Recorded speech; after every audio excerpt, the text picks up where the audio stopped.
Tac. Voilà, c'est bon? Yes. Oui, oui, c'est bon, c'est bon. On est parti. On est parti.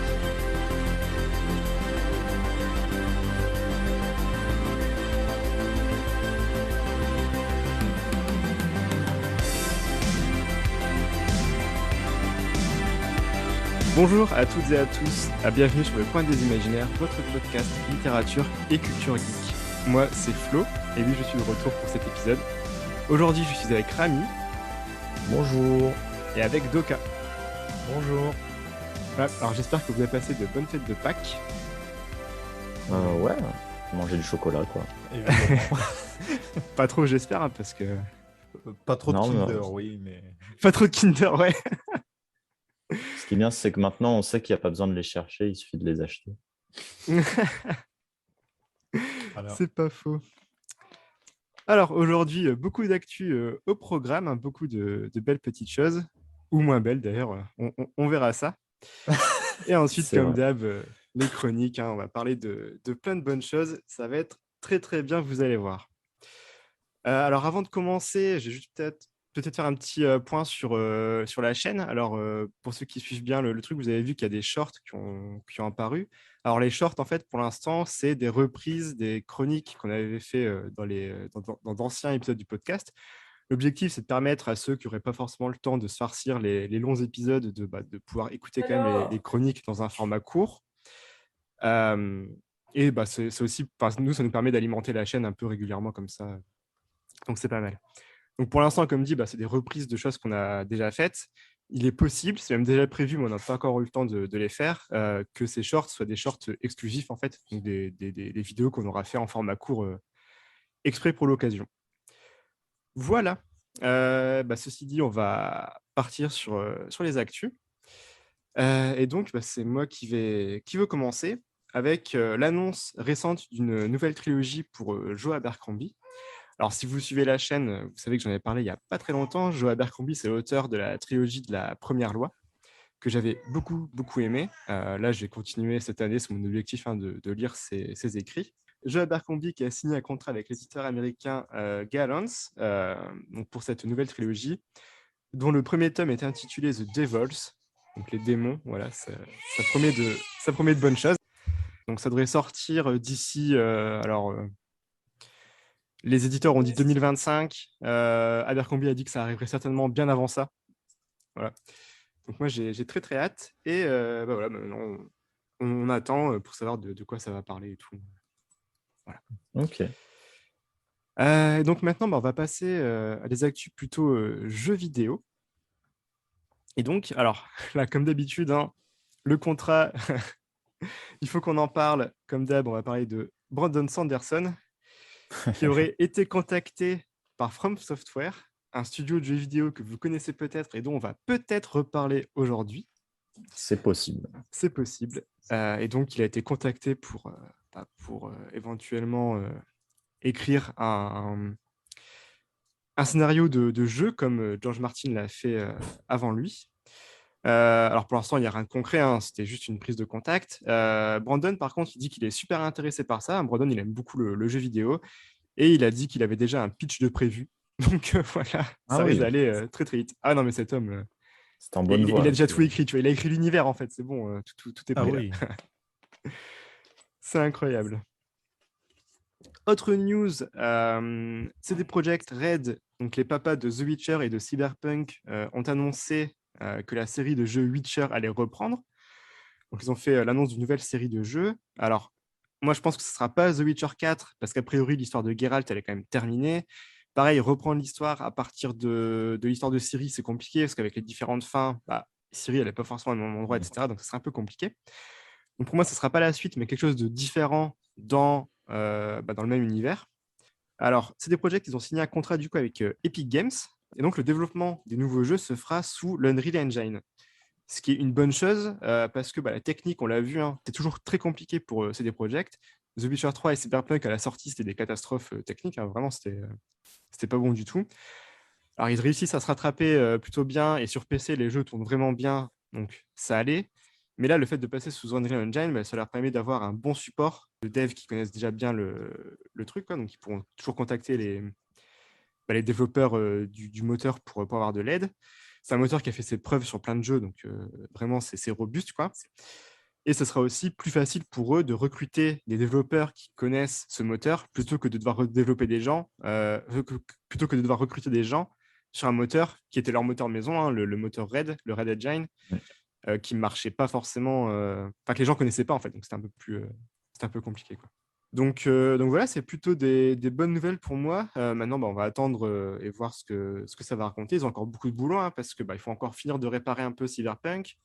Il y a les extensions qui doivent sortir. Il y a aussi la version next-gen de The Witcher qui se fait attendre. Elle a encore été décalée. On ne sait pas trop quand d'ailleurs. Donc voilà. Donc voilà, cette nouvelle série de jeux, on la verra pas, je pense, avant au moins de 3 ans, 3-4 ans, je pense. Donc il va falloir attendre et voilà. Mais c'est une bonne nouvelle. Et puis, ouais, donc, moi, j'aime beaucoup leur manière d'écrire des histoires. Donc c'est plutôt cool. Tac, tac, tac. Alors, toujours dans les jeux vidéo, Doka va nous parler un petit peu de Lego Star Wars. Oui, Lego Star Wars, du coup, la saga Skywalker, qui est sortie ce mois-ci et qui, du coup, reprenait l'ensemble des 9 films dans l'univers Lego. Alors, c'est pas la première fois que TT Games reprenait la saga Star Wars en Lego, puisqu'il l'avait déjà fait avec la trilogie originale, puis la prélogie, puis ils avaient rassemblé le tout dans un autre jeu. Ils avaient aussi fait un jeu Lego Star Wars The Clone Wars il y a quelques années de cela. Ils avaient aussi fait Star Wars 7 en Lego il y a encore aussi quelques années de cela. Et du coup, là, ça faisait quand même un sacré bout de temps qu'ils n'avaient pas repris la saga Star Wars. Et donc, à l'occasion, ils ont vraiment revu quasiment à zéro tout leur système de jeu, puisque du coup, c'est sans doute le plus gros monde ouvert Lego qu'ils nous ont offert depuis un sacré bout de temps. Ils ont aussi revu le gameplay de tous les personnages. On a une approche un peu RPG, puisque du coup, on se retrouve avec différentes classes de personnages. On a les Sith, les Jedi, les héros, les vilains, les chasseurs de primes, les contrebandiers. Chacun de ces personnages, de ces classes, a des capacités différentes et que tu pourras faire évoluer au fur et à mesure du jeu, etc. Tu as plusieurs planètes cultes de la saga que le joueur peut du coup visiter. On a évidemment toujours l'humour Lego qui est bien présent et qui fonctionne toujours plutôt bien, voilà. Puis quand même, l'un des gros changements aussi, étant donné qu'on est plus sur un monde ouvert, c'est que d'habitude, dans ce genre de jeu Lego, c'est tu faisais un niveau, puis tu avais une cinématique et tu Mm. enchaînais sur le nouveau niveau. Là, c'est plus, tu fais un niveau, tu as une cinématique qui clôture le niveau, mais là, tu vas pas enchaîner directement le niveau, c'est-à-dire que tu vas faire le trajet jusqu'au prochain niveau et donc ça laisse un peu plus de liberté au joueur d'explorer un peu l'univers autour de lui. Mm. Si je peux juste rajouter que, en fait, effectivement, ça a une place spéciale pour ce studio de développement Star Wars, parce que leur premier jeu Lego, c'était Lego Star Wars, justement. C'est le tout premier, et moi, j'y ai joué quand il est sorti, quand j'étais gosse. Ils ont commencé par le 1, 2, 3, justement. Donc là, de savoir qu'ils refont tout depuis le début, on sent que ils vont vraiment mettre beaucoup d'amour dans ce jeu, à mon avis, parce que c'est ça qui leur a fait, qui a démarré. Depuis, ils ont fait Lego Seigneur des Anneaux, Jurassic Park, Harry Potter, etc. Ils ont tout fait depuis, mais c'est parti de Star Wars à la base. Oui, et ça se ressent vraiment dans l'univers, tout ce qu'ils ont fait, les gags, et aussi, mine de rien, quand même, ils ont vraiment pensé aux fans de la vieille génération, puisque maintenant, les jeux Lego sont doublés par des comédiens de voix, etc. Mm. Mais ils ont quand même incorporé dans le jeu un mode qui te permet de retourner à l'ancien mode de jeu Lego où tu n'avais pas de doublage, mais juste des bruitages des personnages. Et c'était vraiment que du gag visuel pour comprendre ce que les personnages te racontent. Ah, c'est génial, ça, je savais pas du tout.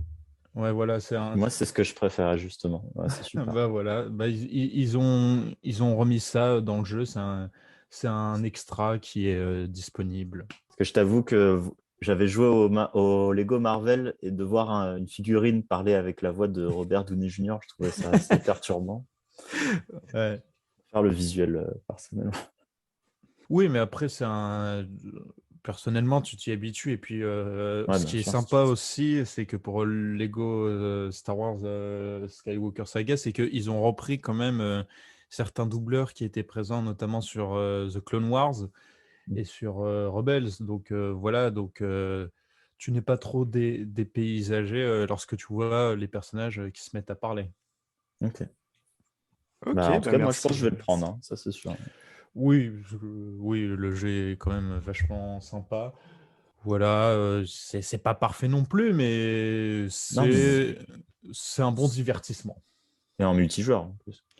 Alors, il n'y a pas de multijoueur, il y a le mode coop, toujours, Oui, c'est ça. Ouais. évidemment, oui, Oui, bien mais sûr.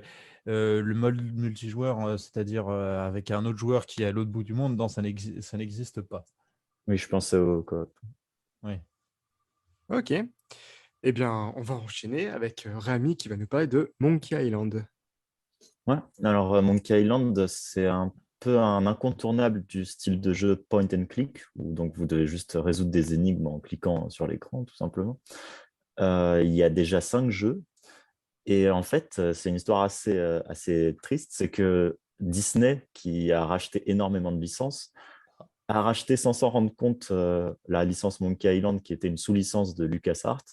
Et en fait, le créateur de la licence, tous ces mails qu'il envoyait à Disney, ils tombaient dans l'oreille d'un sourd, personne ne lisait ces mails. Et donc, le jeu était interrompu à cause de ça, parce que le Disney ne savait même pas qu'ils avaient la licence. Et récemment, ils ont enfin réussi à sortir ça du trou. Et donc, c'est Devolver Digital, qui est un plutôt bon studio, qui a fait un certain nombre de jeux assez populaires, qui s'est allié à LucasArts et donc le créateur original pour faire le 6e jeu qui vient d'être annoncé. Là. Donc, il y a juste un trailer pour l'instant, mais ça promet d'être très sympathique et dans l'esprit de la saga. Ok, alors, Ensuite, ouais, autre annonce, du coup, bah, je te laisse continuer, hein. ouais, bah, je vais les enchaîner. Du coup, il Ah, vient vas-y, d'avoir vas-y. aussi le trailer de Kingdom Hearts 4, alors un peu plus connu, Kingdom Hearts, mais qui peut encore gagner à être connu, je pense. Donc, si vous ne savez pas, c'est le jeu japonais qui mélange les univers de Final Fantasy et de Disney. Donc, ça peut être très étrange si vous n'en avez jamais entendu parler, et c'est très étrange. L'auteur est, à mon avis, il boit pas que de l'eau, je pense. C'est un scénario très étrange, pas forcément facile à suivre, qui inclut du voyage dans le temps, des univers parallèles, des clones. Bon, on est très loin d'un Disney, quoi. Mais il y a quand même Donald et Dingo qui se baladent là-dedans. Enfin, c'est assez étonnant. C'est un RPG japonais avec des personnages Disney. Et les fans sont très, très contents d'entendre parler du 4. Mais moi, si je conseille cette saga, c'est avant tout pour le gameplay qui est incroyable. On a vraiment l'impression de contrôler un personnage d'animé qui fait des combats épiques. L'histoire, elle, est assez... Enfin, je pourrais pas conseiller le jeu pour l'histoire parce que je ne la comprends pas moi-même. Voilà. Moi, je sais Et, juste que c'est des personnages qui se battent avec des clés, hein. oui, des grosses clés. Voilà, Alors, ils Voilà. s'en servent comme des épées, hein, je précise. Et ils s'en servent de manière assez stylée comme des épées, mais ce sont des clés, effectivement. Toujours en jeu japonais, on a Kirby qui est sorti ce mois-ci. Et alors, je pense qu'on va pas faire la pub de Kirby parce qu'à mon avis, il va très bien se vendre tout seul. Mais le jeu, c'est le premier Kirby en 3D, donc ça se souligne quand même. Et même si Kirby l'a fait bien avant Mario, ça ressemble quand même à Mario Odyssey dans le sens où on va pouvoir prendre le contrôle des capacités des ennemis pour interagir avec les différents décors et les puzzles de platforming du jeu. Et c'est vraiment très jouissif parce qu'on n'a pas le temps de s'ennuyer. Dès qu'on commence à maîtriser un pouvoir, on découvre un autre pouvoir. Donc, ça stimule vraiment l'esprit. Enfin, c'est drôle, quoi, tout simplement. C'est un jeu vidéo drôle. On ne peut pas s'ennuyer en jouant à Kirby, donc je le conseille fortement, peu importe votre âge. Ok, eh bien, merci Rami. Alors, on va continuer avec les actus. Donc là, on est un peu à l'interface entre le printemps, enfin entre l'hiver et le printemps. Donc, il y a les animés d'hiver qui se terminent et les animés de printemps qui commencent. Donc, on va évoquer comme ça quelques animés, hein, qui viennent faire la jonction entre les deux saisons. Alors, j'ai commencé en parlant de 86, qui est un animé qui s'est terminé le mois dernier. Enfin, donc la saison 1 s'est terminée le mois dernier. Alors moi, j'ai commencé qu'assez récemment, en fait. J'ai commencé après que ça s'est terminé. On a seulement vu les 2 tiers de la saison. Mais moi, j'ai une assez bonne idée de ce que ça raconte quand même, hein. Juste raconter un petit peu le premier épisode. Alors, tout ce que je vais vous raconter là, il y a des trucs qui vont peut-être sonner comme des révélations, mais en fait, ça n'en est pas, hein. C'est vraiment tout dans le premier épisode. C'est vraiment la base de l'univers. Donc, l'histoire, c'est quoi? L'histoire, c'est... alors, on découvre enfin, la région de San Magnolia, qui est une république qui vit derrière des murs pour se protéger des assauts de l'empire de Jihad et de ses légions de machines. Et donc, pour sa défense, l'armée de la République, elle utilise ses propres drones qui sont plus performants que ceux de l'Empire. Donc, on a un conflit qui dure depuis plusieurs années et qui ne fait pas de victimes, du coup, vu que c'est des drones contre des drones. Et en fait, tout ça, c'est selon la version officielle et la propagande de la République, parce qu'en fait, les drones de la République sont pilotés par des gens. Donc, il y a des gens dans les drones. Ces gens, ce sont les 86. Donc 86 parce qu'en fait, il y a 86 districts dans la ville. Et du coup, c'était le 86e district. Et en fait, les gens de ce district sont considérés comme des sous-citoyens et ils sont condamnés à vivre hors des murs et à se battre du coup pour leur survie et la survie de la République. Voilà, j'en dis pas plus. Donc avec ce pitch, vous commencez sûrement à sentir un petit peu les sujets qui vont être évoqués dans cet animé qui sont hautement politiques du coup. Ça va parler de guerre et de racisme notamment. Voilà, donc je vous laisse découvrir tout ça. C'est un animé qui est très très bien produit et qui est assez poignant en plus. Donc vraiment, c'est super bien et je le conseille vraiment. Surtout si vous aimez bien un peu tous les trucs du style SNK ou Code Geass, et trucs comme ça. Alors, c'est pas forcément au même niveau, mais c'est un peu ça y ressemble un petit peu, quoi. Voilà.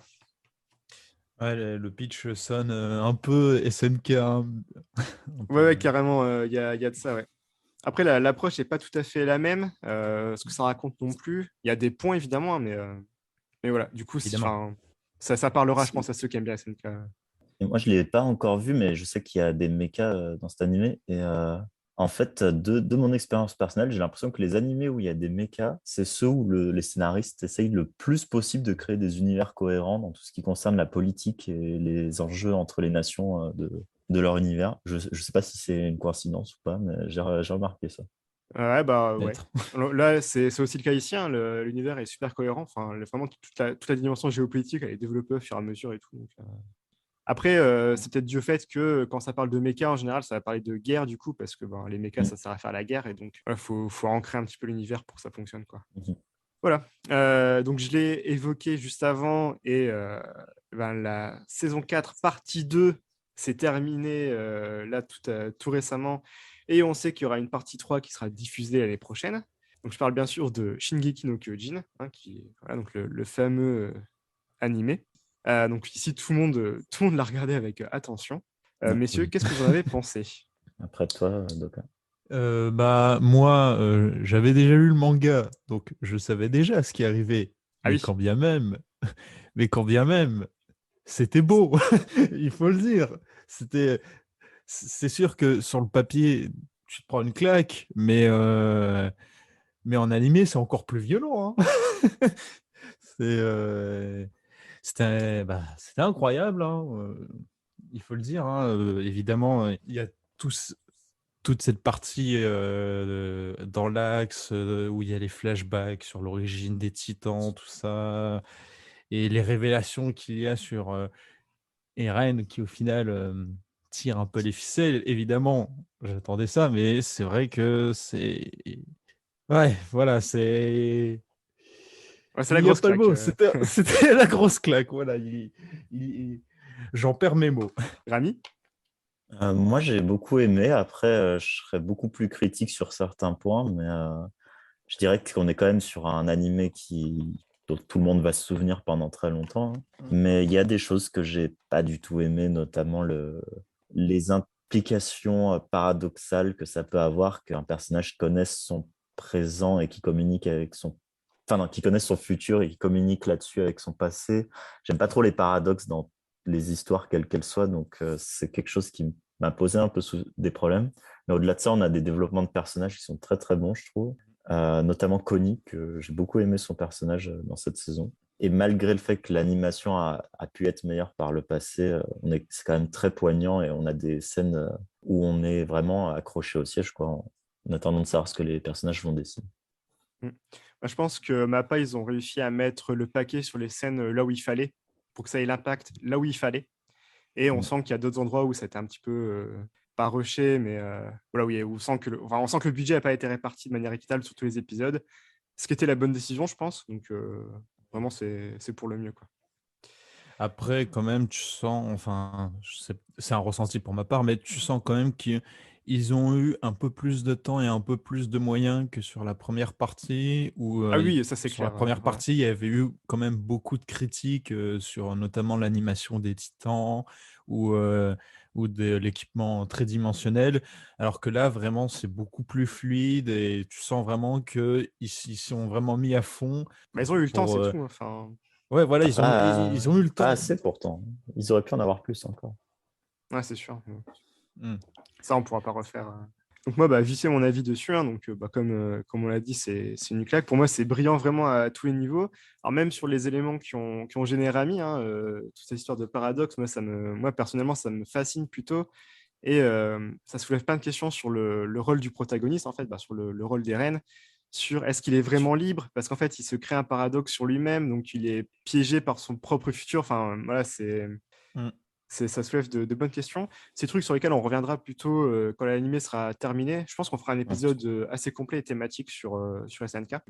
Et évidemment, on a enchaîné les dingueries. Moi, ce qui me frappe avec cet animé, c'est l'enchaînement justement qu'on peut avoir, enfin la succession entre les grosses dingueries. Donc justement, il y a ces 3 épisodes qui ont marqué tout le monde. Hein, c'était incroyable. Et ensuite, après ça, on enchaîne avec des trucs qui sont un peu plus calmes, où on redéveloppe les personnages, et notamment les personnages secondaires, où on prend le temps d'appuyer le propos, de se poser, de réfléchir à ce qui se passe. Et pour moi, c'est grâce à ces moments-là, plus qu'à cause des dingueries, parce que des dingueries, finalement, j'ai envie de dire, tout le monde peut en faire.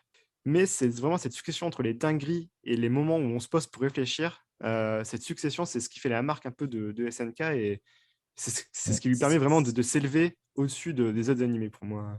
Moi, je pense, oui, on sera d'accord pour dire qu'on conseillera cet animé à tous, hein, dans tous les cas. Ouais, Oui. moi, là, dès qu'ils annoncent le coffret complet de la série, moi, ça va partir direct. Je crois que j'ai déjà dit dans le podcast, mais ça reste Évidemment. vrai.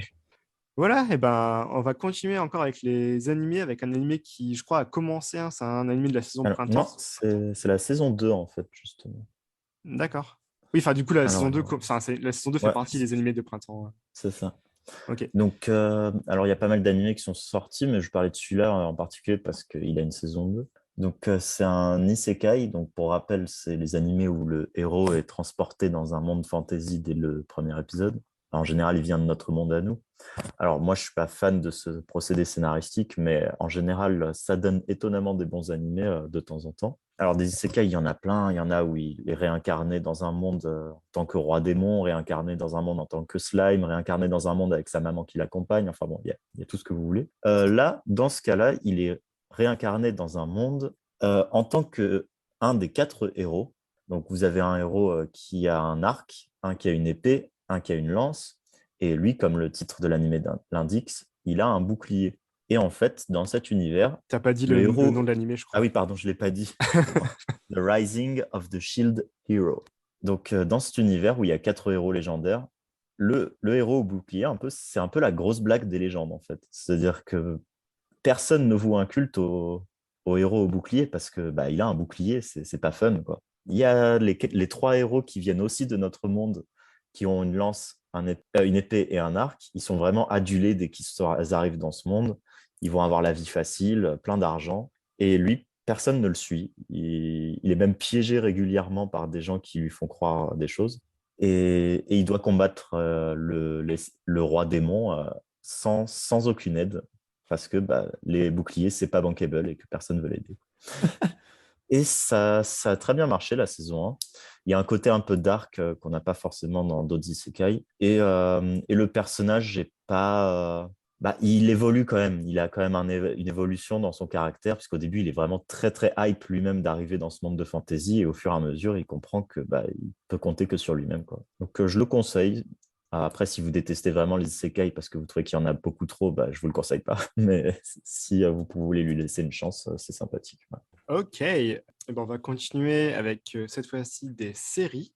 Et donc, Rami et Doka, vous allez pouvoir nous parler de Moon Knight, qui a démarré il y a quelques semaines là. Alors, moi, je suis un gros fan de Marvel, hein, il faut le savoir.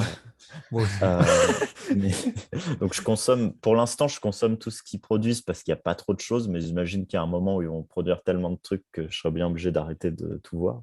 Ça va arriver, ça va arriver. Ouais. Mais donc là, ça va, il n'y a encore qu'une série à la fois, donc tout est possible. Mm. Moon Knight, 3 épisodes.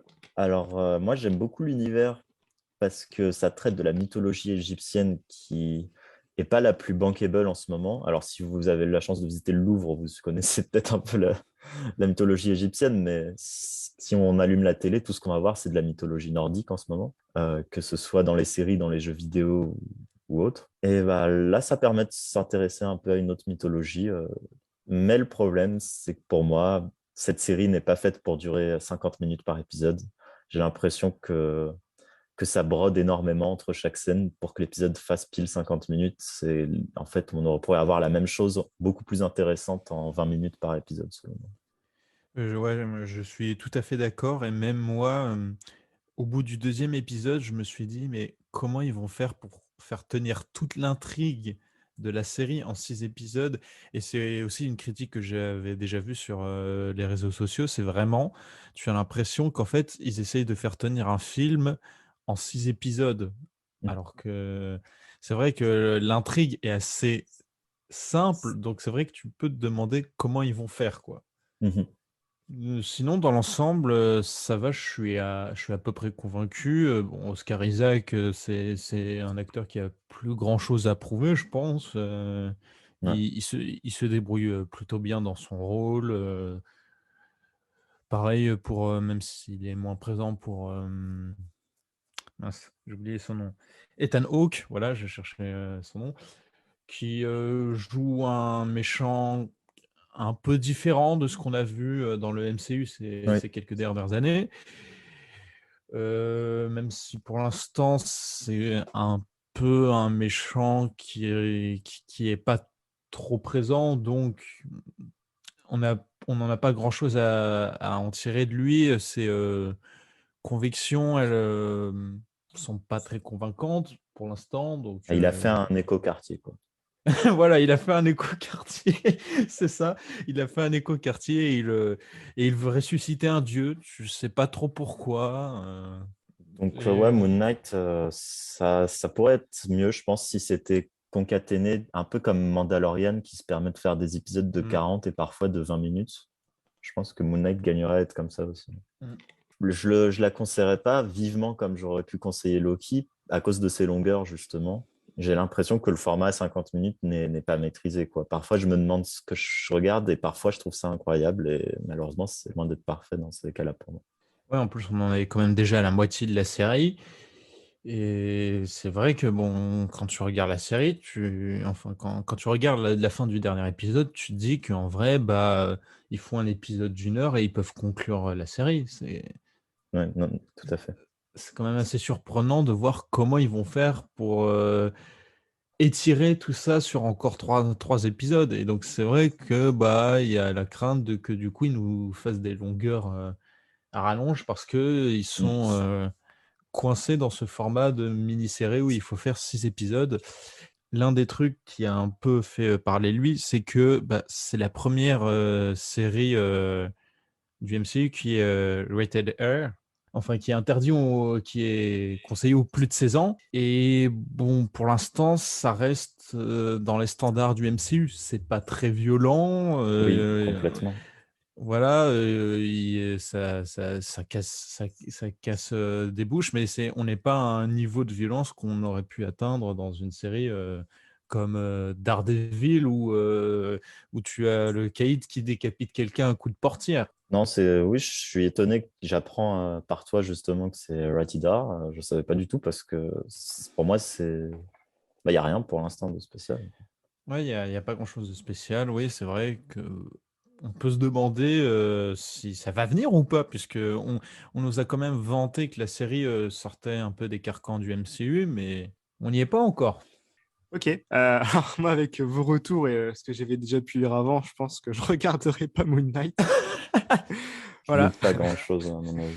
Plutôt commencer une autre série qui s'appelle Tokyo Vice et qui là pour le coup a l'air absolument excellente. Mais bon, c'est pas trop dans les imaginaires. Donc, il y a une autre série, je viens d'y penser qu'on pourrait évoquer là.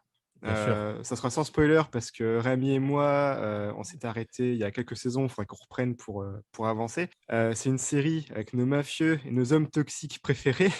Je parle bien sûr de Peaky Blinders qui s'est terminé là récemment.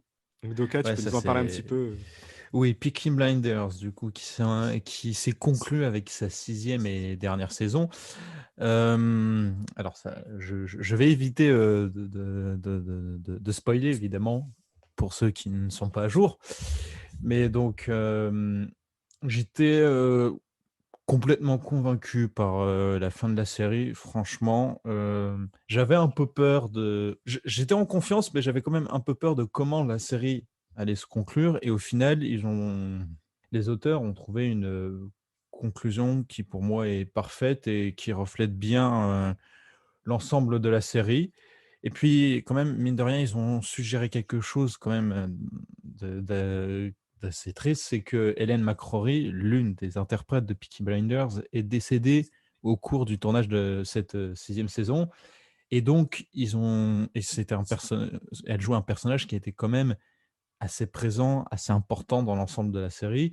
Et ils ont su jouer avec le décès de l'actrice et ils ont fait quelque chose de très correct sur ça.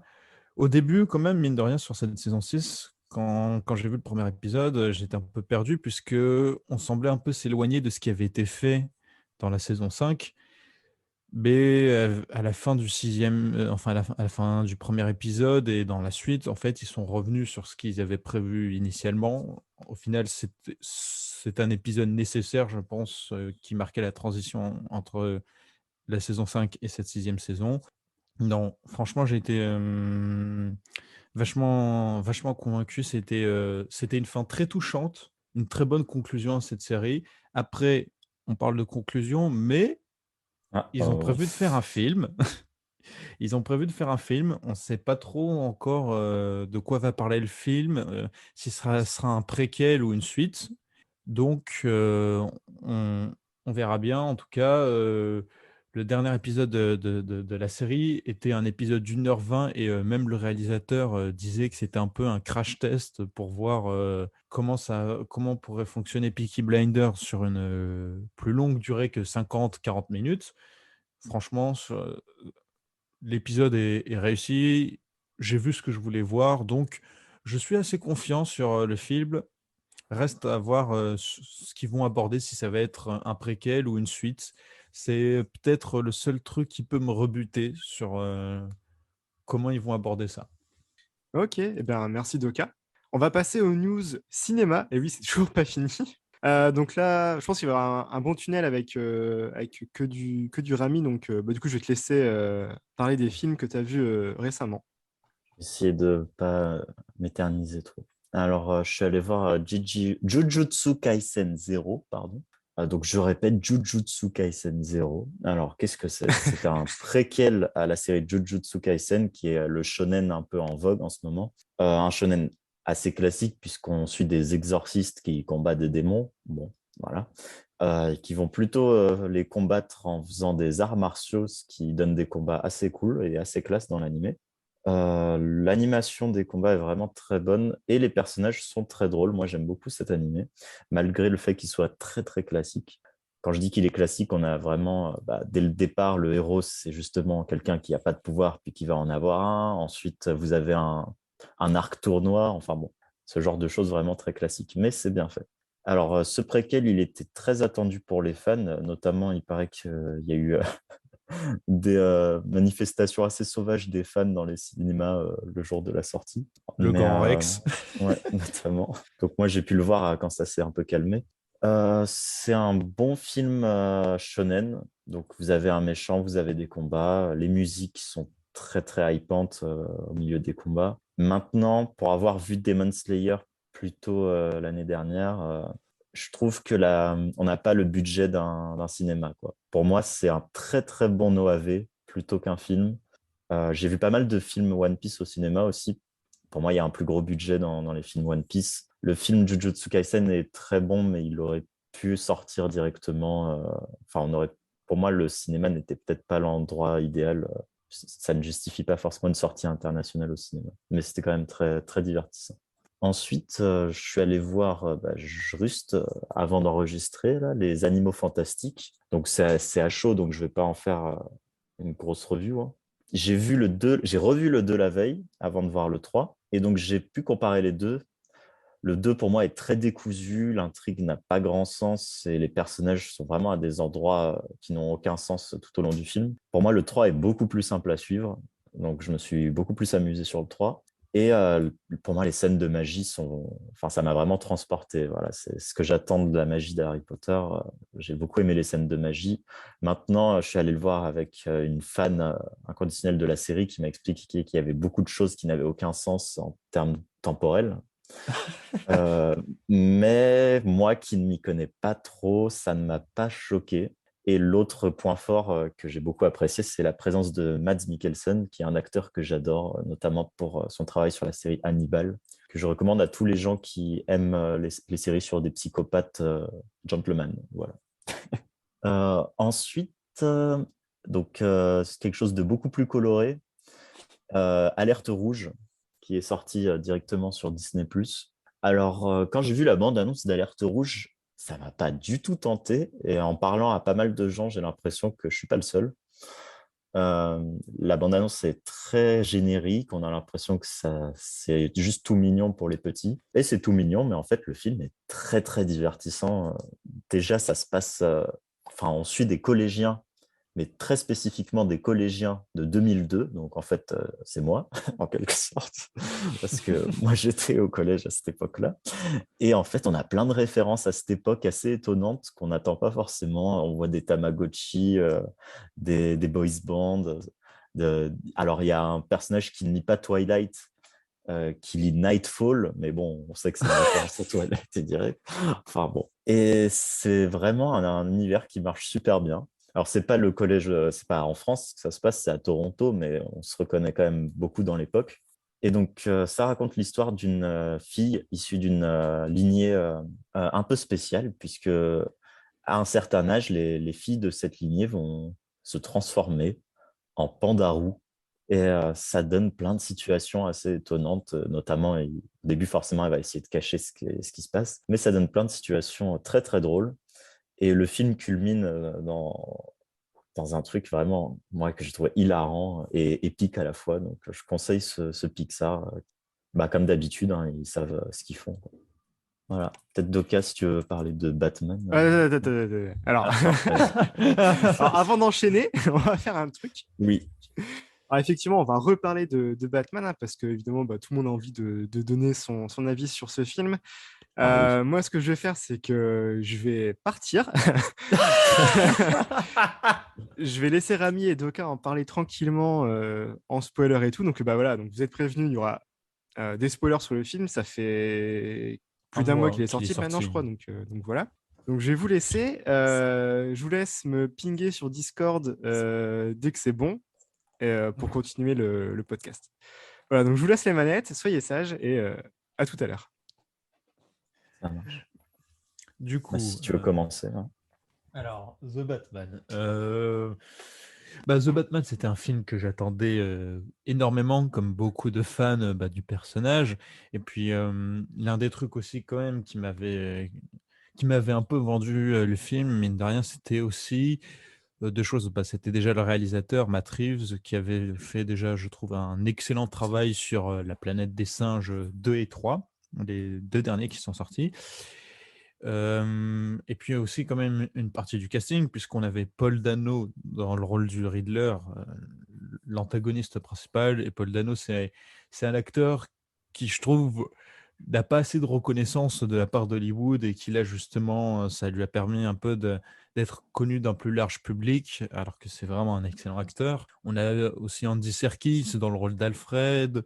On a Colin Farrell qui était présent aussi dans le rôle du pingouin, et même John Turturro qui joue Carmine Falcon, Zoe Kravitz en Catwoman, Jeffrey Wright en en Gordon.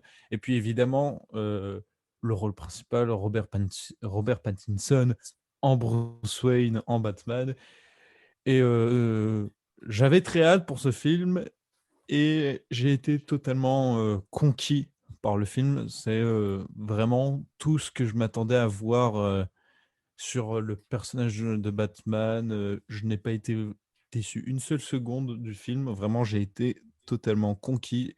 C'est pour moi, c'est clairement, je pense, la meilleure adaptation du personnage. C'est peut-être pas le meilleur film qu'on a eu sur le personnage, mais pour moi, c'est vraiment la meilleure adaptation qui arrive à piocher un peu dans toutes les époques de Batman, dans tout ce qui a été fait pour proposer sa propre version, sa propre vision du personnage.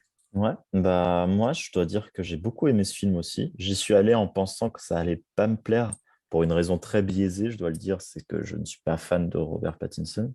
Ah, Mais j'ai vraiment beaucoup aimé ce film. La réalisation et l'image est hyper maîtrisée et les acteurs sont incroyables aussi, chacun dans leur rôle.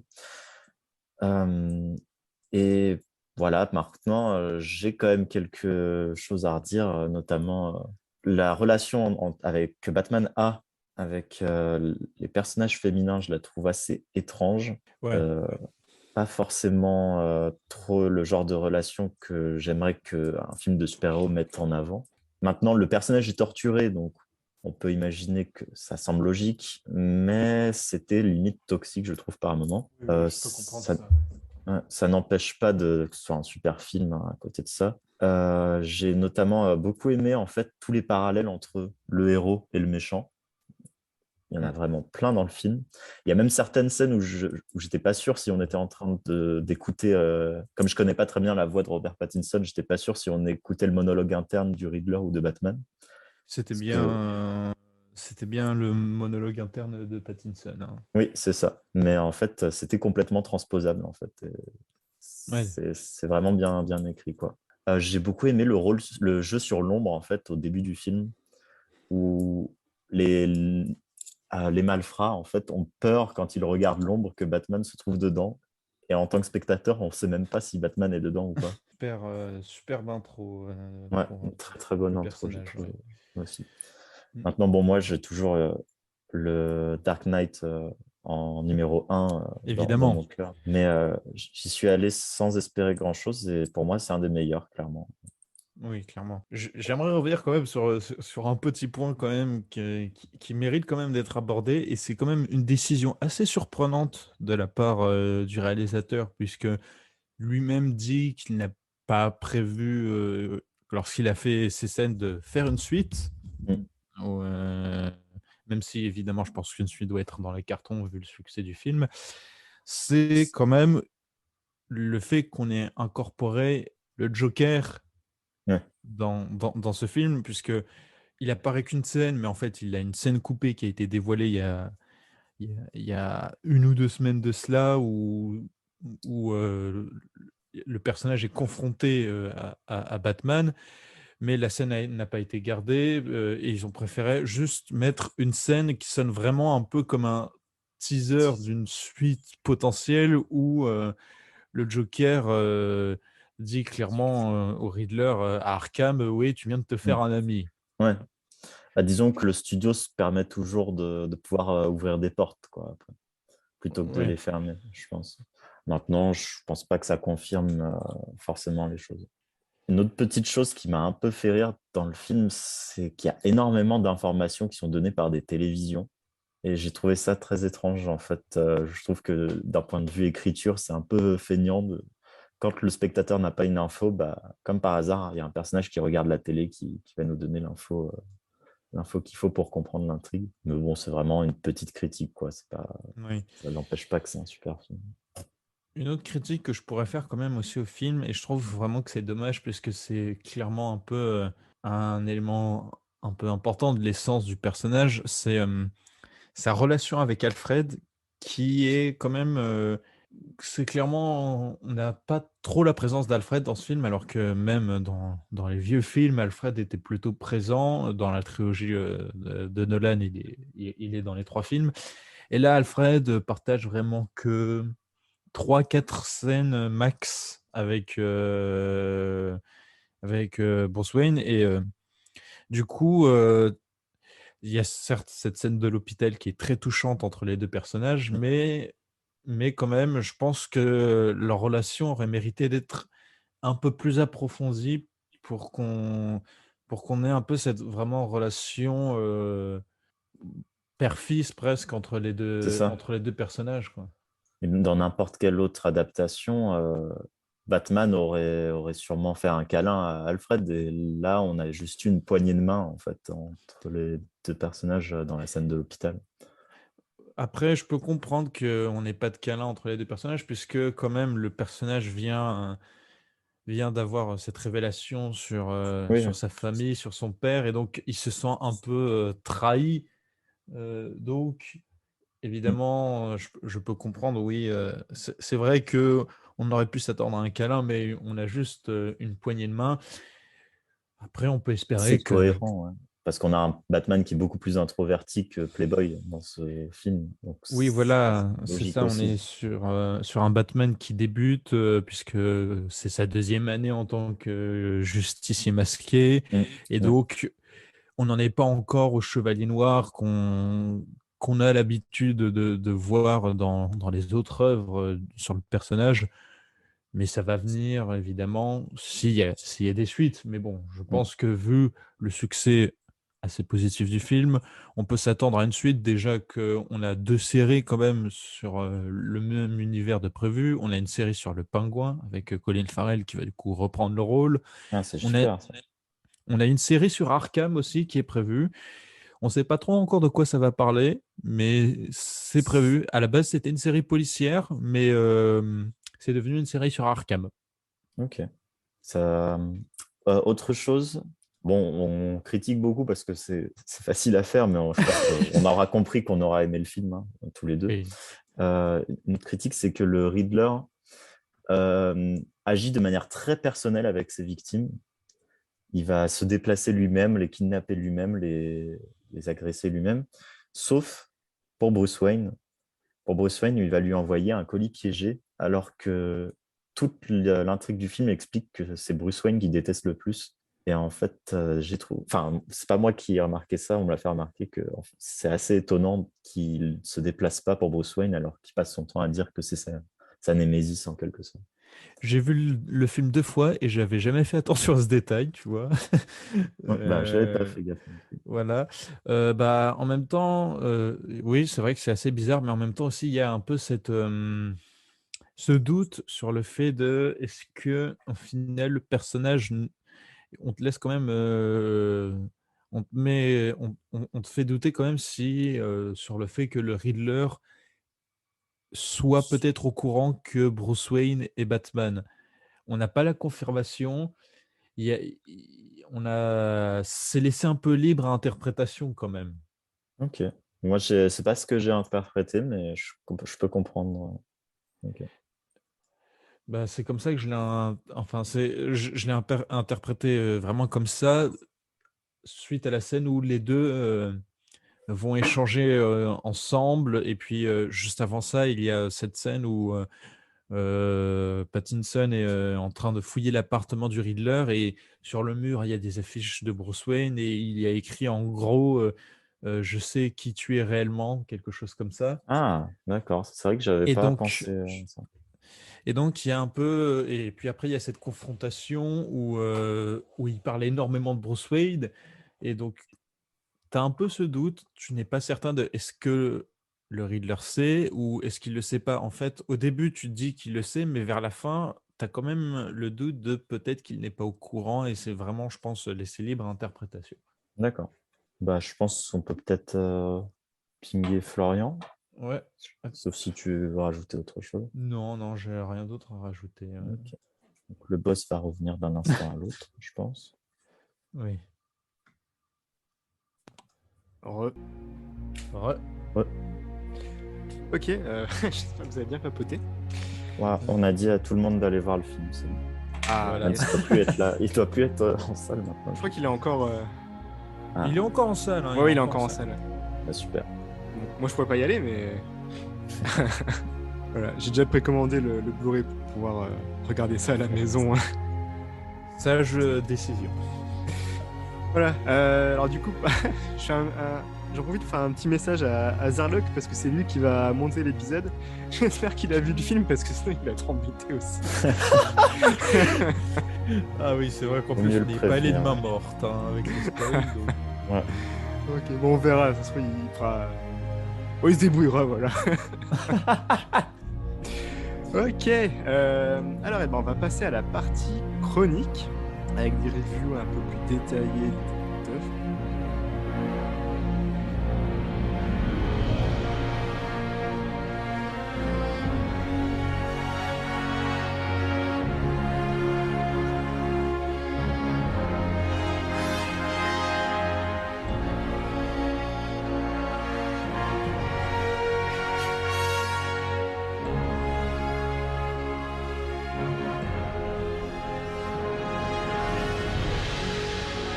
Je vous propose de commencer, comme ça sera fait. Et si jamais je vais aux urgences et que je dois quitter l'épisode, au moins ça sera passé. Je dis ça, mais c'est moi qui enregistre, donc en fait, je suis obligé de rester là. Alors, eh ben moi aujourd'hui, je vais vous parler de The Last Kingdom, qui est une série télé britannique qui a été diffusée sur la BBC à partir de 2015 pour ses 2 premières saisons, puis sur Netflix, en fait, qui devient le seul producteur dès la 3e. Ils avaient déjà coproduit la 2e saison, mais à partir de la 3e saison, c'est les seuls producteurs. Et donc en tout, on a eu 5 saisons, et la dernière a été diffusée en mars 2022. Donc The Last Kingdom, c'est une série historique qui se déroule au 9e siècle en Angleterre, pendant les guerres entre les Saxons et les Vikings. Alors oui, comme dans l'autre série, mais la comparaison s'arrêtera là. Voilà. À l'époque, donc le royaume du Wessex, c'est le dernier à se tenir debout face à l'invasion, d'où le nom de la série. Oui, c'était facile. Et donc, eh ben, on suit Uhtred, fils d'Uhtred, donc le fils d'un noble du nord de l'Angleterre. Ce noble se fait tuer dans une bataille contre les Vikings, et son frère en profite pour voler sa forteresse, donc la forteresse de Bebenburg, et il laisse au passage le jeune Uhtred se faire capturer par des Vikings. Et donc Uhtred, eh ben, il sera élevé par ces Vikings, et il va adopter en fait leur mode de vie, leurs coutumes et leurs dieux. Suite à une trahison d'un jarl rival, Uhtred il va devenir persona non grata chez les Vikings, ce qui va l'obliger à fuir et à se réfugier au Wessex. Et donc, au Wessex, il va faire allégeance au roi chrétien Alfred, parce qu'il n'a pas trop le choix, en fait. Et donc, va s'en suivre une histoire épique et sanglante, où on verra Uhtred constamment tiraillé entre son peuple d'origine, qui est le peuple saxon, et son peuple de cœur, qui est le peuple viking, alors qu'il tente de réaliser son rêve, qui est de reprendre la forteresse de son père. Voilà. Du coup, je ne vais pas passer par quatre chemins. Moi, j'ai adoré cette série. J'ai commencé à la regarder parce que George Martin, encore lui, en avait parlé dans son blog en disant que c'était une très bonne série. Et du coup, j'étais curieux et j'étais voir ça. Alors au départ, elle ne paye pas forcément de mine, mais au fil des saisons, la réalisation prend de l'ampleur. Je pense notamment à la dernière saison, la toute dernière. Alors, pas sur les premiers épisodes qui étaient un petit peu pas très bien réalisés, mais vers le milieu de saison, notamment l'épisode 5, c'était très très beau, notamment la photographie, c'était incroyable. Vraiment, c'était génial, quoi. Comme dit, donc la réalisation, ça prend de l'ampleur, hein. En plus, les aventures d'Uhtred, elles sont super plaisantes à suivre. C'est un personnage qui est assez unique en son genre et qui donne envie qu'on le suive, en fait. Alors, il n'est pas parfait, il n'est pas toujours très malin, mais il a des convictions très fortes. Il a beaucoup d'honneur, peut-être un peu trop, et il cherche toujours à protéger les siens. Il va d'ailleurs s'entourer d'une galerie de personnages plus intéressants les uns que les autres. Donc, on peut citer Père Beoka, Finan, Citric, Sœur Elig et beaucoup d'autres. On va suivre leurs histoires en plus de la grande histoire, et notamment la relation entre Uhtred et le roi Alfred. Cette relation, elle est passionnante parce que les deux personnages sont diamétralement opposés, que ce soit en termes de croyances, en termes de caractère, en termes de ne serait-ce que de capacité physique. mais ils vont devoir travailler ensemble, bon gré, mal gré. Bah, finalement, on a de tout dans cette série. On a du drama shakespearien, de la géopolitique un peu à la Game of Thrones et de l'aventure un peu à l'ancienne, hein, comme on pourrait avoir. Moi, ça m'a beaucoup fait penser aux vieilles séries un peu des années 90, genre les vieilles séries, genre un peu Hercule, Xena la guerrière, et trucs comme ça. Il y a un peu une vibe comme ça, mais d'une bonne manière, hein, pas parce que ça serait cheap ou quoi, mais vraiment dans l'esprit, quoi. Et donc, The Last Kingdom, ça a adapté des Chroniques saxonnes, qui est une saga littéraire de Bernard Cornwell. Donc, c'est une saga en 13 tomes, dont la parution s'étale entre 2005 et 2020. Alors, la série, elle a adapté les 10 premiers tomes, donc 2 par saison, en fait. Moi, j'ai lu les 4 premiers qui sont parus en français, donc chez Brajlon. C'est vraiment bien écrit et c'est un bon complément à la série, notamment pour la temporalité qui est un peu plus claire dans les livres. Alors là, j'ai pour projet de reprendre la saga à zéro et en VO, parce que voilà, j'ai besoin de ma dose de The Last Kingdom. Et en fait, il paraît que Bernard Cornwell, en fait, il descend d'un Utrecht de Bebenberg, et il a choisi du coup de raconter des histoires fictives autour de cet ancêtre. Parce qu'évidemment, le Utrecht un peu viking et guerrier de la série, en fait, il n'a pas vraiment, enfin, il n'existe pas, quoi, hein. C'est une imagination. Par contre, il y a beaucoup d'événements historiques qui, eux, sont vraiment relatés dans la série et qui ont vraiment eu lieu, du coup. Notamment, la grosse bataille de fin de saison 1, c'est un événement historique majeur, en fait, dans l'histoire de l'Angleterre, quoi. J'ai pas grand-chose de plus à raconter. Moi, je vous conseille vivement cette série ainsi que les livres. La série, elle est terminée, mais si vous avez suivi ce que j'ai raconté, vous avez capté qu'il reste 3 tomes à adapter. Alors, un film de conclusion est prévu. Le tournage, il s'est d'ailleurs terminé il n'y a pas très longtemps, là. Donc, à voir comment ils vont s'en sortir en environ 2 heures pour adapter 3 tomes, ou même s'ils vont essayer de le faire, je ne sais pas trop. Par contre, ce qui est à la fois bien et un peu bizarre, c'est que les arcs narratifs sont pour moi conclus à la fin de la saison 5. Donc ça appelle pas forcément à une suite, mais bon, pourquoi pas. S'il y a matière à raconter encore quelque chose d'intéressant, moi je suis pour, hein. J'ai hâte de voir ça. Et comme dirait ce cher Utrecht, Destiny is all. Ok. Ça donne envie en tout cas. Oui, ça donne Moi, envie. je pense pas que ça ce soit un argument très convaincant, mais ma maman a beaucoup aimé en tout cas. Ah, bon, tu vois. Et j'avoue que les Vikings, je suis à fond dedans aussi par plein de médias différents, donc il Ils faut ont ma la cote en dose ce un peu moment. aussi. Ouais. En tout cas, C'est- pour ceux qui aiment ou même qui n'aimeraient pas Vikings, parce que je l'évoquais à demi-mot tout à l'heure, je pense que The Last Kingdom, ça se regarde quand même parce qu'elle a une approche un petit peu différente. C'est un peu plus terre à terre que Vikings. Donc, pour moi, les deux séries sont suffisamment différentes pour qu'on puisse aimer les deux ou y trouver ouais. son compte si on n'aime pas Vikings, par exemple. Enfin, par exemple, moi, je sais que Vikings, j'avais fini par lâcher vers la saison 5, je crois, parce que vraiment, je trouvais que ça tournait en rond. Alors que pour moi, The Last Kingdom, jusqu'à la saison 5, alors évidemment, il y a des titres d'intrigue qui vont un petit peu revenir parce que, voilà. Mais je trouve Oui, que forcément.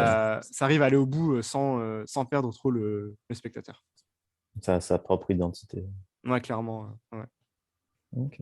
Les musiques, tu peux en parler un peu? Les musiques elles sont bien aussi. Enfin, peut-être un petit peu discrètes, un peu trop discrètes à mon goût, mais il y a des très bons thèmes qui reviennent et qui restent en tête par moment. Ouais. Et, en termes des couleurs, j'avais l'impression que on était un peu dans les mêmes tons. Enfin, on imagine toujours les Vikings un peu dans ces couleurs un peu froides, décor gris. C'est un peu ce style aussi. Ouais, la photo est assez froide. Après, la plupart du temps, enfin, ça va dépendre. Il y a des moments où c'est un peu plus froid et des moments où c'est un peu plus Ouais. coloré. Disons que ça permet de se représenter une Angleterre au climat un peu froid à l'époque et tout, donc Mm. c'est pas plus mal. Mais ça reste assez coloré par moments. Il y a notamment des très beaux panoramas sur des paysages et tout. Donc Moi, moi qui est Oui, assez vas-y. attaché à ces histoires de photographie et tout, alors c'est pas parfait tout le temps, hein, ça reste une série avec un budget peut-être un peu moindre que d'autres séries qu'on connaît. Mais pour moi qui est très attaché à la photo, je trouvais que c'était assez propre globalement. Ok. Donc, voilà. Des beaux costumes aussi, j'imagine.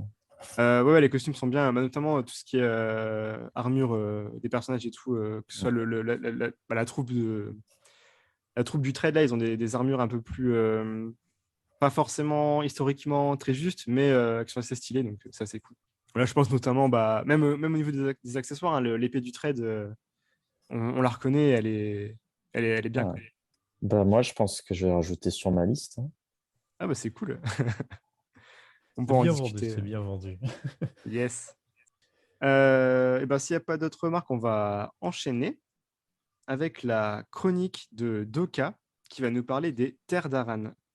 Exactement. Alors, les Terres d'Aran. Alors, les Terres d'Aran, c'est une collection éditée par Soleil. C'est une collection de 4 séries qui se déroule donc dans l'univers éponyme des Terres d'Aran et qui a débuté en 2013 et qui est toujours en cours de parution au moment où je parle. J'en parle aujourd'hui puisque justement cette semaine sort 2 nouveaux albums de 2 séries différentes de cet univers. Donc, les Terres d'Aran, c'est un monde d'heroic fantasy avec donc 4 séries qui sont les séries elfes, nains, orques et gobelins et mages. Et donc, ce sont des séries en fait très particulières puisque chacune des séries donc chacune des séries est conçue comme par cycle et chacun de ces cycles va raconter pour les elfes, ça va être des races différentes, les elfes bleus, les elfes sylvains, les elfes blancs, les semi-elfes et les elfes noirs.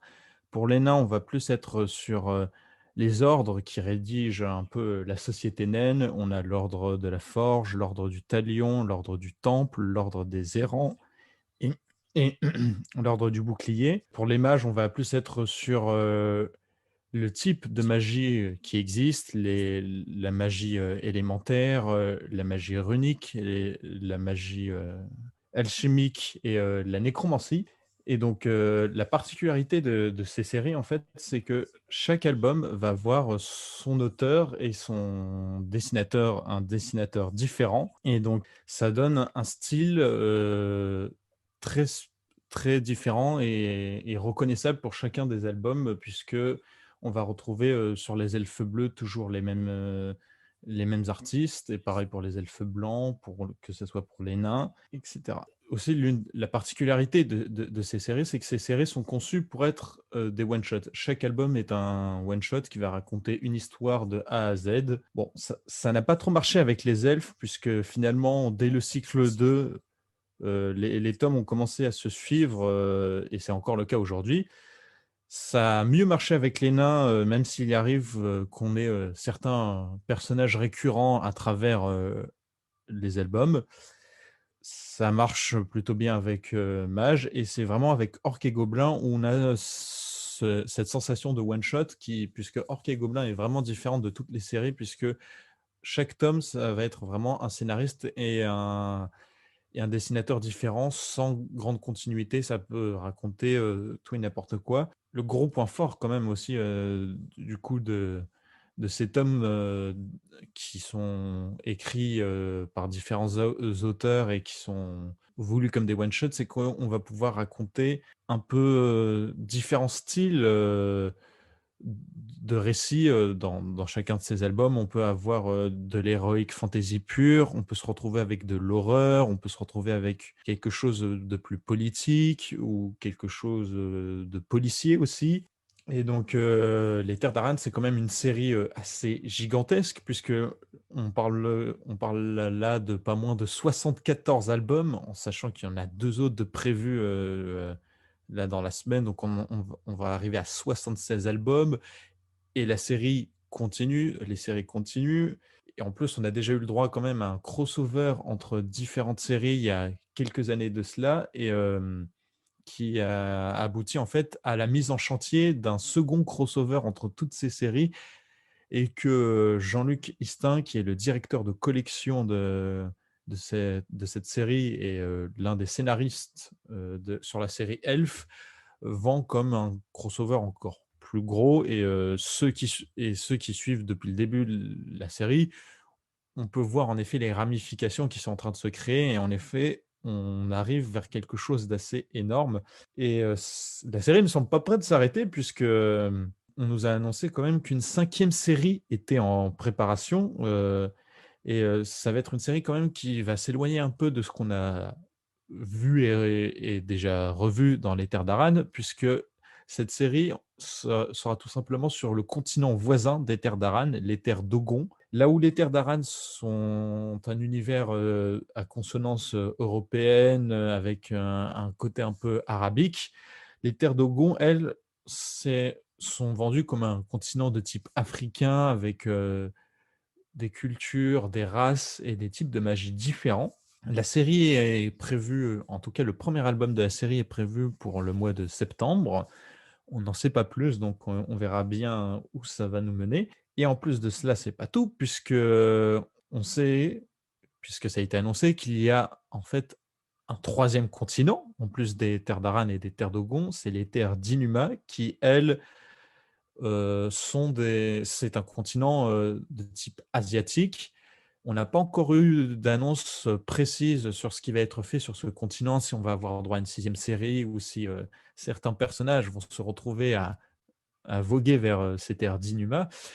Mais on peut s'attendre à ce que ça soit développé dans les années à venir. Et donc, on se retrouve quand même avec un univers gigantesque, florissant, et parfois on peut un peu se perdre. Mais on arrive quand même toujours à avoir une continuité entre les albums, puisque au début, on était plus sur des one-shots, mais maintenant, les albums se suivent à peu près dans la chronologie. On se retrouve face à quelque chose d'assez vaste. Et donc, on trouve de tout. Et donc, certains albums peuvent moins plaire que d'autres. On ne sera pas forcément à chaque fois convaincu par les albums qu'on va avoir entre les mains. Mais c'est un univers que j'apprécie particulièrement, puisque même si un album m'a pas forcément convaincu, ça reste quand même quelque chose qui propose plein de choix. Donc forcément, si on n'est pas convaincu par un album, on sera plus convaincu par un autre. Et donc la série n'a pas l'air de vouloir s'arrêter, puisque voilà, on en est quand même déjà sur une cinquième série en préparation. L'univers s'étend encore plus. On a un jeu de rôle qui a été conçu pour cet univers par Black Book Edition. Et on ne sait pas encore jusqu'où ils vont aller dans cet univers, qui sait. Et donc cette saga, puisqu'on peut parler de saga, etc., à ce niveau-là, c'est rassemblé donc dans ce seul et unique univers que les auteurs ont donc baptisé les mondes d'Aquilion. Et donc, j'attends en tout cas avec impatience la suite des aventures, surtout que on se dirige petit à petit, donc comme je l'ai déjà dit, vers ce nouveau crossover prévu pour 2023, qui sera un gigantesque crossover où toutes les séries vont être de nouveau liées entre elles, et on ne sait pas ce qui va se passer. Certains personnages vont s'affronter entre eux ou vont s'allier. Ça va vraiment être, je pense, une belle surprise, et j'ai très hâte de voir ce que on va nous offrir pour cette série. Bah, franchement, je suis très content que tu parles de ça parce que moi qui passe souvent à la Fnac, je vois cette série à peu près à chaque fois et à chaque fois je suis Et oui, intrigué. pareil, c'est ce que j'allais dire. Eh bien, Je les vois tout le temps et les couvertures elles sont trop belles, ça donne trop envie. Ouais. Après, je regarde le prix, je fais ouais, bon. oui, le prix peut rébuter, surtout quand tu sais qu'il y a 74 albums derrière. Oh là là, Et oui. alors toi, tu as tout lu pour l'instant. Oui, j'ai tout lu. Ok.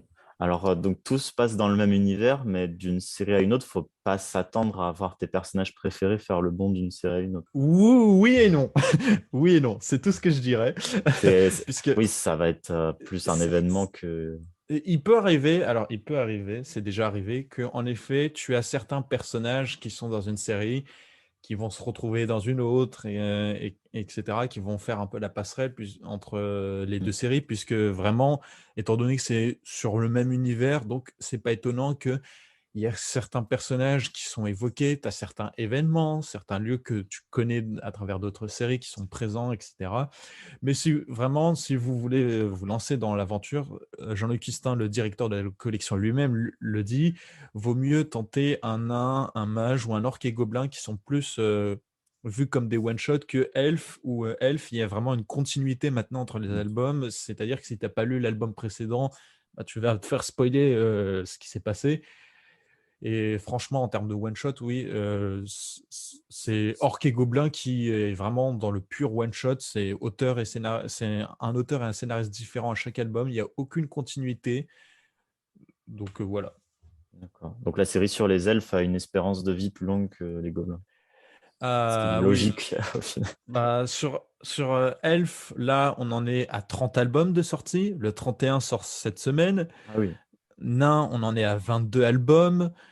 Mage, on en est à 7 albums. Orc et Gobelin, on en est à 15 albums. Il y a le 16e qui sort cette semaine aussi avec le tome 31 de Elf. Et comme je l'ai dit, on a quand même prévu pour septembre la 5e série. Donc c'est un univers qui, quand tu penses que tu en as fait le tour, en fait, non. C'est un univers qui est en constant développement.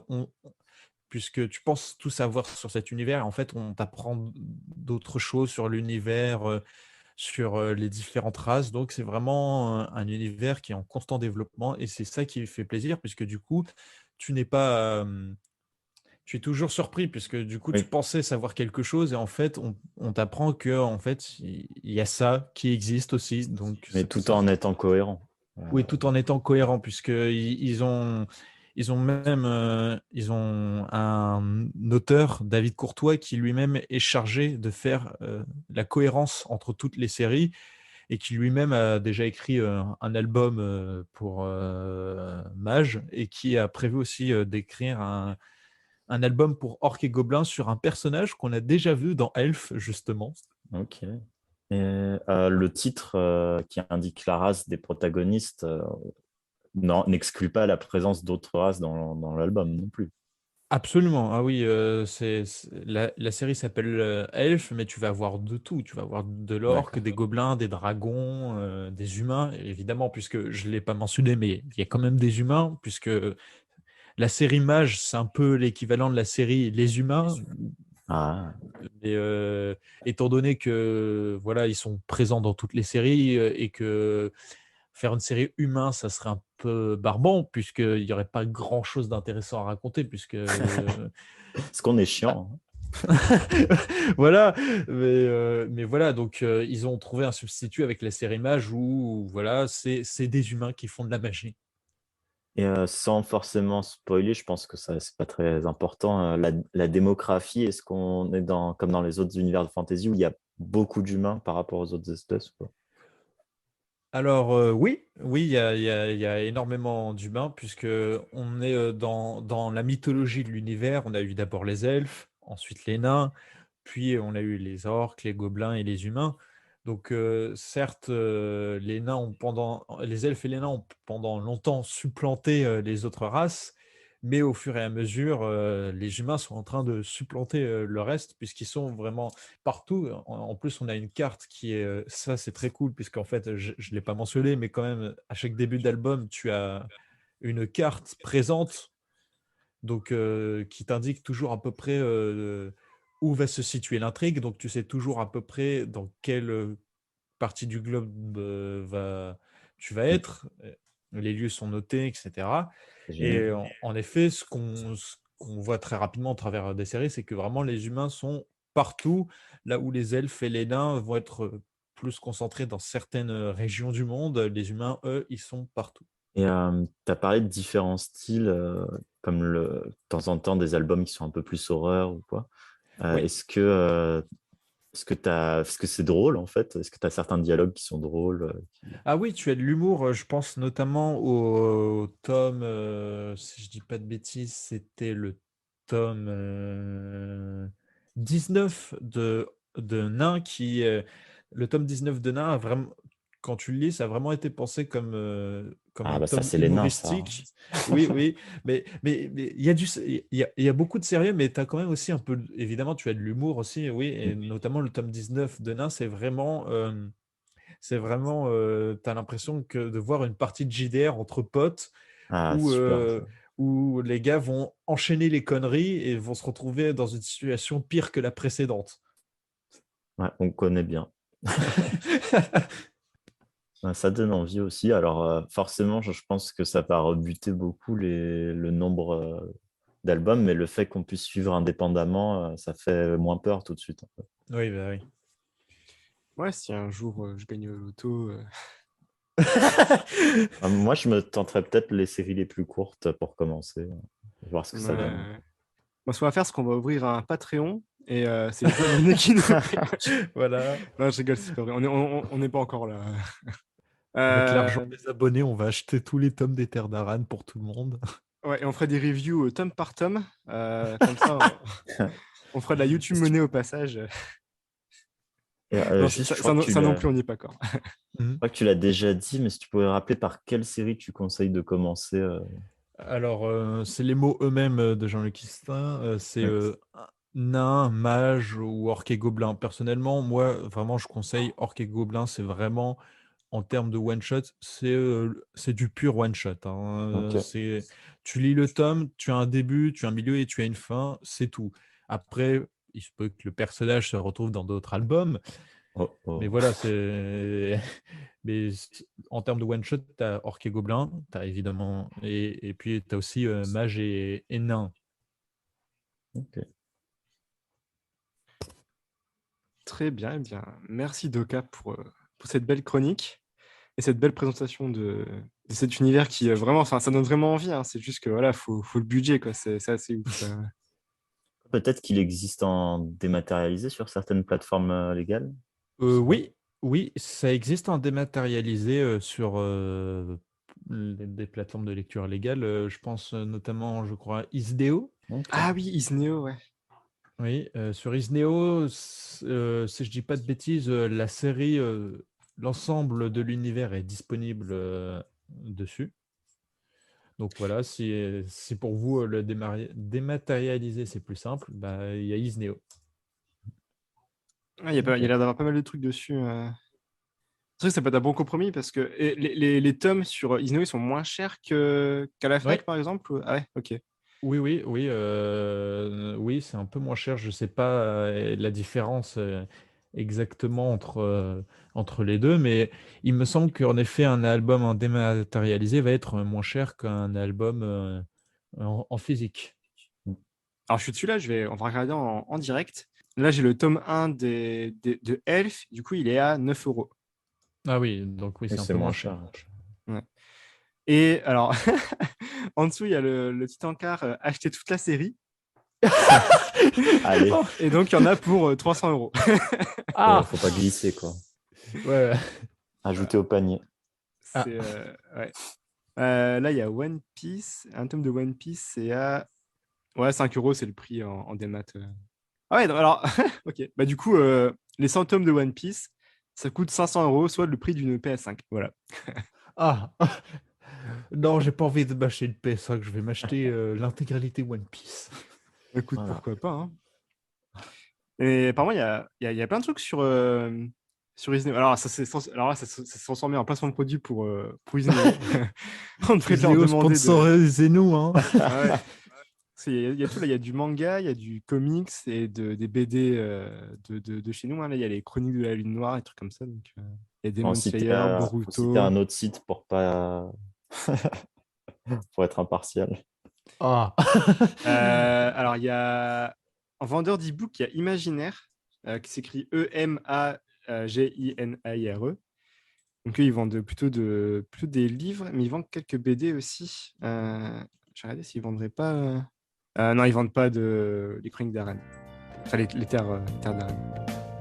Voilà, bon, c'était pour les options légales.